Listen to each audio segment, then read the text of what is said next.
Dans le cadre du programme Youth Lab, Action pour la paix et la concorde a organisé des séances de focus group et interviews individuelles dans la ville de Bukavu et d'Uvira avec les autorités, les leaders, les organisations locales des jeunes, les organisations nationales et internationales œuvrant pour la paix avec un focus sur l'inclusion de la jeunesse. Les focus groups se sont déroulés dans l'objectif de cartographier les acteurs et initiatives en lien avec les jeunes et la paix dans la région des Grands Lacs afin de recueillir des informations sur les approches utilisées, les défis que rencontrent ces derniers. C'est là pour améliorer l'inclusion des jeunes dans le processus de la paix à tous les niveaux. La question liée à la paix, la jeunesse, nous devrions être les premiers bénéficiaires. Les premiers bénéficiaires, pourquoi? Parce que c'est nous qui tenons non seulement l'avenir de l'Afrique, de notre pays et de toute la région dans nos mains. Demain, c'est nous qui allons équiper les postes de responsabilité. Alors nous, en tant que jeunes, quand on grandit, on finit les études, on se dit il faut s'investir dans des activités de consolider la paix dans nos différentes communautés, non seulement ici en ville, mais aussi dans les territoires d'origine où il y a des femmes, il y a des jeunes comme nous qui sont en train de subir les affres de guerre. Alors, nous avons des activités là-bas qui nécessitent des revenus et d'autres activités que nous menons sur le plan social qui font à ce que les bénéficiaires, on leur assure une certaine paix. Par exemple, quand nous travaillons avec les mamans dans les AVEC, on suppose qu'en travaillant dans les AVEC, au niveau de leur ménage, on a déjà assuré au moins un minimum de paix sur le plan économique. Nous passons à travers des séances de sensibilisation. Et là, non seulement que ça se passe à travers des émissions radiodiffusées, on a une émission télé qui se passe chaque samedi à la RTRK, de 13h à 14h, on a une émission à la Radio Star, et on a d'autres qu'on a intéressées à Aigu. Cela se fait aussi par des conférences. On organise des activités de conférences avec les étudiants à travers les universités. Et il y a aussi beaucoup des enfants qui trouvent que ce sont leurs parents qui sont leurs icônes, ce sont leurs parents qui sont leurs modèles. Mais malheureusement, il y a un manque de dialogue dans certaines familles, surtout en ce qui concerne la santé de la reproduction.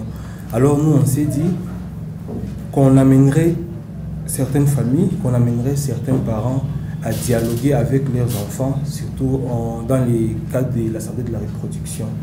Alors il arrive des moments où nous sensibilisons un groupe de 15-20 personnes, des adolescents ou des jeunes, et lorsqu'il y a un ou deux qui disent « moi je suis prêt à quitter ce gang et rentrer à l'école », alors les autres disent « tout à coup on est ».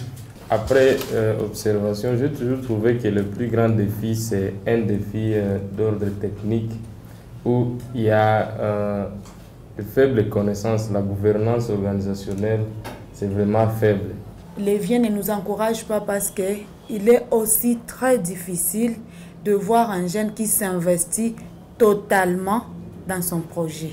Mais aussi le fait que les jeunes eux-mêmes manquent de considération envers d'autres jeunes. Surtout quand il s'agit des jeunes d'une autre ethnie ou d'une communauté qui n'est pas la leur. Il y a aussi un grand défi qu'il faut relever à ce niveau-là.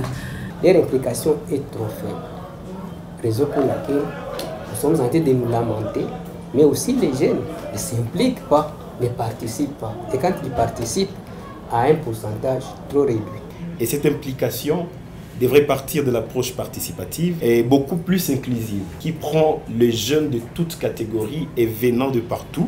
Mais cette participation doit commencer au niveau de la conception. Vous trouvez, les organisations de jeunes, parfois, ne sont pas financées.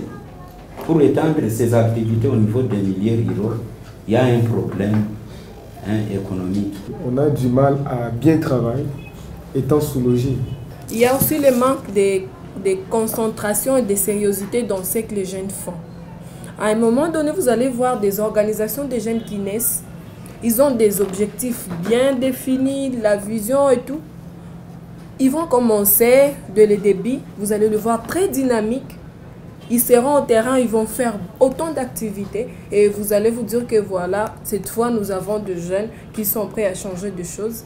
Mais derrière ça, peut-être qu'il y a l'idée de l'argent. Et dès lors qu'ils vont avoir l'argent, c'est là où ils vont se diviser.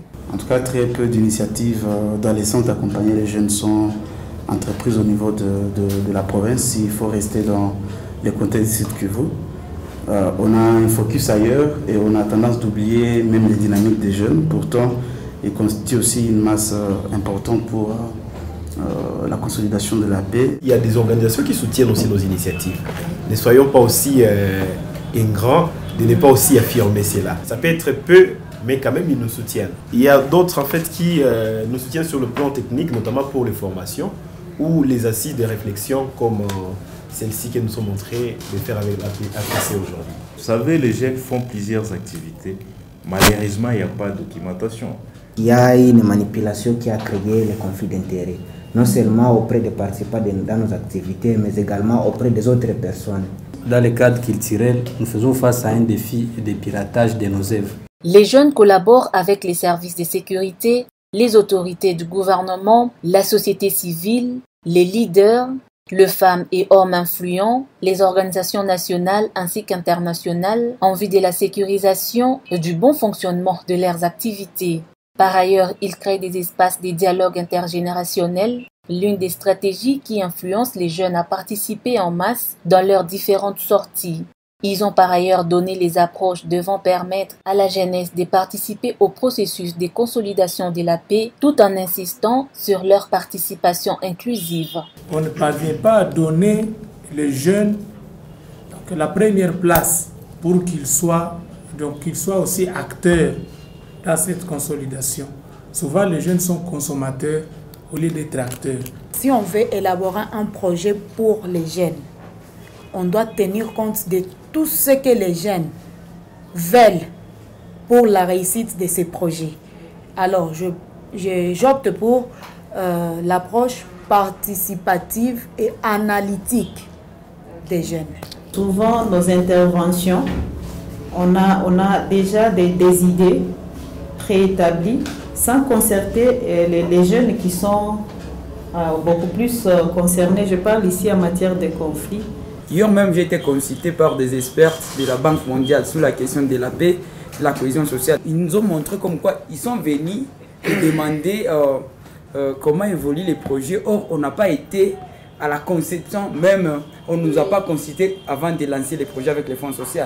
Moi, ce n'est pas d'ailleurs le moyen qui compte, c'est la capacitation. Quand je suis bien informé sur un projet, je saurai aussi comment orienter mes activités dans ces mêmes projets, même si je ne suis pas financé par ces gens. Et quand ils vont me lire, ils vont comprendre que même j'ai été outillé avec ce projet et j'essaie un peu d'apporter une pierre à l'édifice. On souhaiterait plutôt qu'on puisse traiter les jeunes d'une manière équitable. D'une manière équitable et que le meilleur puisse gagner. Ils ont énuméré le besoin et les priorités pour accroître leur rôle dans le processus de la consolidation de la paix dans la région des Grands Lacs.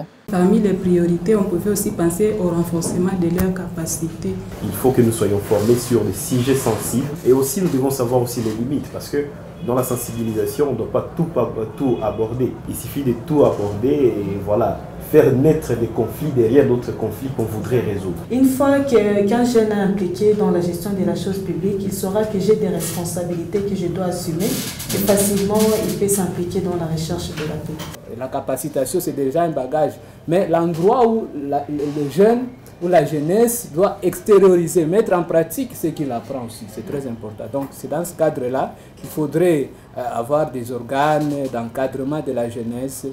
Je ne veux pas dire ici des endroits où les jeunes doivent travailler parce qu'on connaît tout le monde de la situation de notre pays, que le bon nombre de chômeurs qu'il y a, ce sont des jeunes. Mais au moins quand même avec des organes comme ça, diminuer aussi les taux de chômage des jeunes. Le fait de nous mettre comme ça ensemble pour échanger, ça c'est déjà quelque chose de bon. Ça répond à nos besoins et ça élargit encore nos connaissances. Quand je vois des besoins physiques, je vois déjà les coachings, les animateurs. Vous pouvez nous envoyer des animateurs sans toutefois nous donner de l'argent. Avec le moyen, on peut faire une grande formation avec le moyen dans tout. C'est le plus grand manque. Et quand vous voyez le besoin technique, c'est qu'on a dit pédagogiquement, ils peuvent nous donner cela sans qu'on nous donne de l'argent. Au travers ces rencontres, les jeunes ont ému le vœu d'être accompagnés mais bien associés au processus de la paix car la jeunesse, c'est l'avenir de demain. Rappelons que le programme Youth Lab vise à donner aux jeunes de la région des Grands Lacs, du Rwanda, Burundi, RDC et Ouganda les compétences et les connaissances qui leur permettront de jouer un rôle efficace dans le processus de gouvernance, de consolidation de la paix et de développement au niveau local, national et régional. Ce programme est financé par l'Union européenne et mis en œuvre par Interpeace et ses partenaires, Don Evaigen et Vision Jeunesse Nouvelle au Rwanda, CENAP au Burundi, Pôle Institute et APC en RDC et RLP en Ouganda.